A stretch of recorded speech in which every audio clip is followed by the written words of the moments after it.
নাভেদ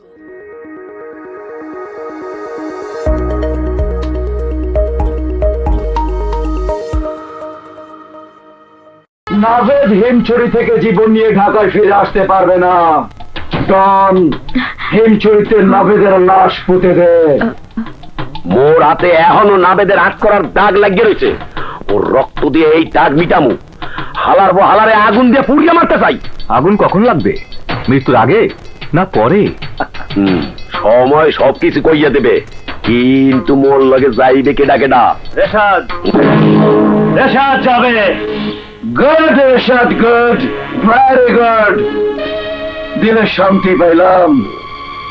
সবার আগে তুমি থাকবে। মৃত্যুর আগে তোমার চেহারা দেখলে কিছুটা হলেও শান্তিতে মরবে। যা করলে ওরা তা শান্তি পাবে, আমি তো অবশ্যই করব।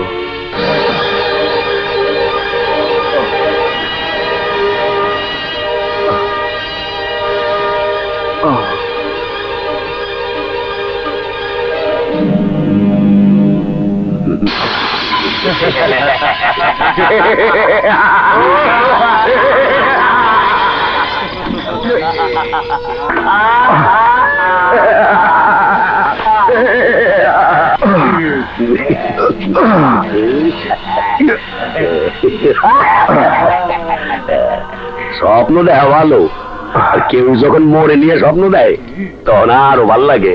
কি মরে নিয়ে তো স্বপ্ন দেখতে আসলা, তাই না? কুত্তার বাচ্চা, স্বপ্ন তোর সত্যি করার লেগে মুই আইছি নাভেদ। আমি তোর নাম দুনিয়া থেকে মুছে দেব। তোর এই স্বপ্ন কোনদিন সত্য হবে না নাভেদ। আজকে মুই তোর স্বপ্ন মাটির লগে মিশে গেলাম। আর হ্যাঁ, স্বপ্ন দেখছিলাম নিজের হাতে মুই তোরে কবরস্থানে লইয়ে যাইতে আসি। দেখ, বাস্তবে এই সময় চললে আইছে। আর মরার আগে একটি সত্য কথা জেনে যা, তোর বাবা আত্মহত্যা করেনি। আমরা তাকে ফাঁসি দিয়েছি, মুক্তি দিয়েছি জীবনের জন্য। এই হারামির বাচ্চারা, বাবার পর আমি তো বেঁচে আছি, তোদেরকে আমি ধ্বংস করে দেব। ঢাকায় থাকতে শালা তুই বাহাদুরকে ধ্বংস করার অনেক চেষ্টা করেছিস, কিন্তু পারিসনি, আর কোনোদিন পারবিও না। ইচ্ছা করলে এই পিস্তলের 6টা গুলি তোর বোহের মধ্যে হান্দাই দিয়া সাজা করিয়ে দিতে পারতাম, কিন্তু হেই আমি করবো না। কারণ তুই মোর হাতে হাত করা লাগাইছিলি। মুই তোর ঘরের চারিদিকে তেল ঢাইলা আগুন লাগে তোর পুড়িয়া মারবো। মৃত্যুর আগে আমার চেহারাটা দেখে নে, যে সবার পেছনে দাঁড়ানো। তোর মৃত্যুর শুরু 4 হাতে হবে। ঋষাদ, তুই বলদ বাবার বিগে যাওয়া সন্তান সবসময় ভুল পথেই যায় না বেদ। এটা আবহাওয়া কি আছে?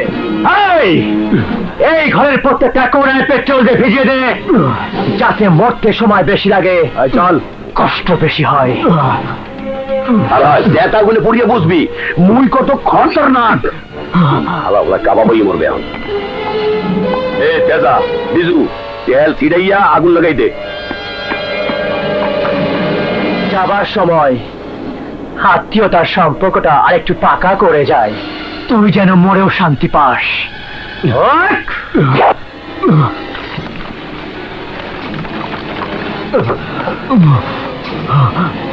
চল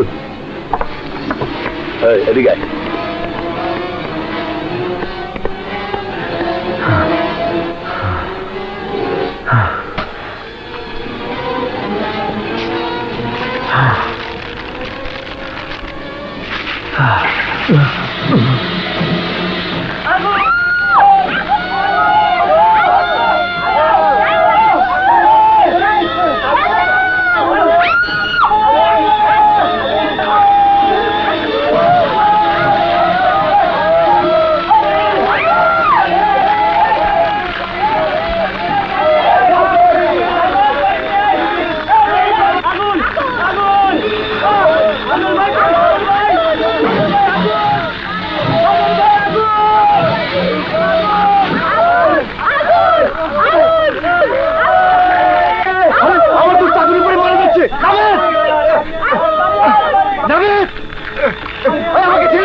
নাভেদ,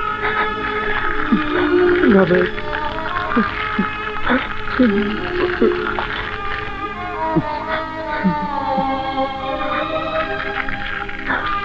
আমি যাইতেছি দোস্ত, এই অপয়া গ্রাম সাইডা আমি দূরে যাইতেছি।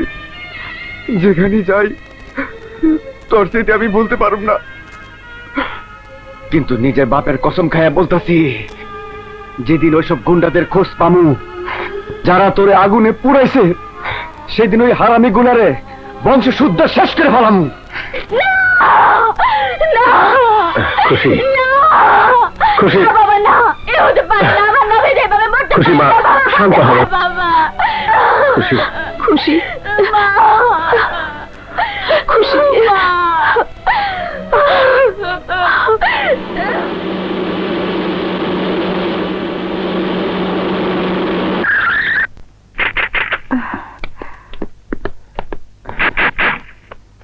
ঘরে আগুন লাগতে দেখে ভেবেছিলাম এই জীবনে বুঝে তোর সাথে আর দেখা হবে না। রাখে আল্লাহ মারিকে। হত্যাকারীদের মধ্যে আমার এক বন্ধু ছিল, বলতে পারিস আমি ওর জন্য বেঁচে গেছি। কিন্তু তোকে মারতে গিয়েছিল কারা? বাহাদুরের লোক। ওরা বাংলাদেশটাকে অস্ত্রের গোডাউন বানাতে চায়। ওদের বিরুদ্ধে লেগেছিলাম বলে আমার বাবাকে হত্যা করে তাকে আত্মহত্যা বলে চালিয়ে দিয়েছে। ওরা আমাকে হত্যা করতে চেয়েছিল, ওরা ভেবেছে ওরা সফল হয়েছে। দারোগা পুলিশের রেকর্ডে উল্লেখ রয়েছে আমি মৃত। আর সেই সুযোগে আমি বাহাদুরের বিরুদ্ধে প্রতিশোধ দিতে চাই। বন্ধু, আমি তোর সাথে আছি, আমার সাথে বিধি ম্যাডামও আছে। আমি সবসময় ন্যায়ের পক্ষে, আমার বাবাও তাই। আমি বাবাকে বলে বাহাদুরের বিরুদ্ধে অ্যাকশন নেওয়ার ব্যবস্থা করতে পারি। না বিধি, আগে উপযুক্ত প্রমাণ আমার হাতে আসুক, তারপর বাহাদুরের লঙ্কায় আমি আগুন লাগিয়ে দেব, জ্বালিয়ে।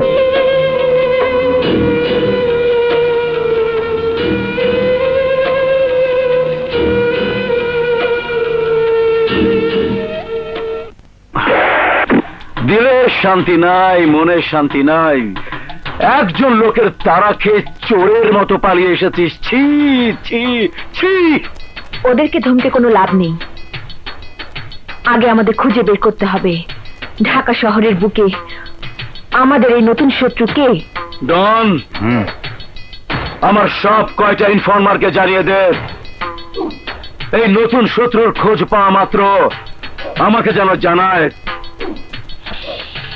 খোঁজ পেলেই দিলে শান্তি নাই, মনে শান্তি নাই, মনে বড় কষ্ট কষ্ট।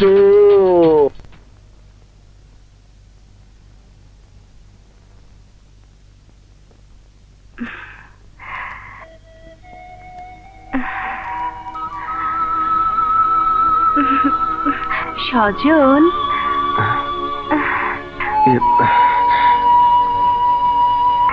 কি হলো? অমন করে তাকিয়ে কি দেখছো? কিছু না, ভাবছি ঋণের বোঝা অনেক বেড়ে যাচ্ছে বিথি। তাতে কি, সময় শোধ করে দিও। কিন্তু কি করে বিথি? জানো সজল, আমি শুধু তোমার এই কথার জন্য অপেক্ষা করছিলাম। নির্দ্বিধায় বলবো। মানে? আমার চাওয়াটাকে যদি তুমি করুণা মনে করো, আমার ভয় হয়। বিথি, তোমার তোমার চাওয়াটা যুক্তিযুক্ত, কিন্তু আমার আশা করা কি উচিত? প্লিজ, সব দায়িত্ব আমার। বিথি। হ্যাঁ সজল, গ্রামের প্রথম দেখা থেকে শুরু করে আজ পর্যন্ত তুমি আমার অন্তরে স্থান করে নিয়েছো। কিন্তু বিথি। না সজল না, তুমি আমার বন্ধু, তুমি আমার সাথী, তুমি প্রিয়তম আমার এই জীবনে। নাও, খাও।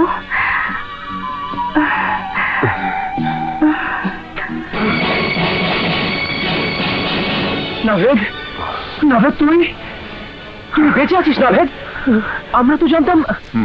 ঠিকই জেনেছ, মরেই যেতাম যদি সেদিন রেশাদ ওদের সাথে না থাকতো।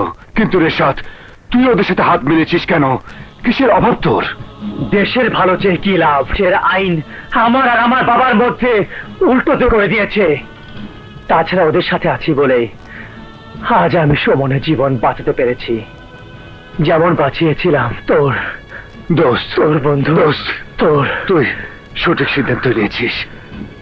আজ থেকে আমাদের লক্ষ্য একটাই, বাহাদুরের মৃত্যু। তার জন্য যা যা করতে হয় আমরা তাই করব।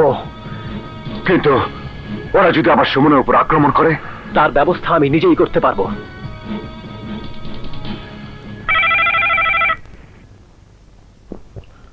হ্যালো, স্যার, আমি সুমন বলছি স্যার।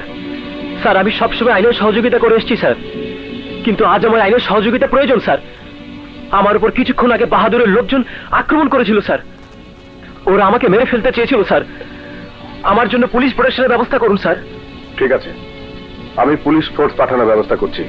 আর কাল সকালে আমি ওদের বিরুদ্ধে আপনার কাছে বেশ কিছু প্রমাণ দেব, যার উপর ভিত্তি করে আপনি বাহাদুরের মতো ক্রিমিনালকে গ্রেফতার করে জেল হাজতে পাঠাতে পারেন। আচ্ছা ঠিক আছে, আমি কাল সকালে তোমার বাসায় আসছি। সুমন, বাহাদুরের বিরুদ্ধে তোর কাছে কি প্রমাণ আছে? আছে বাহাদুরের সাথে তোলা কিছু বিদেশিদের ছবি, আন্তর্জাতিক অস্ত্র চোরা কারবারিদের ছবি।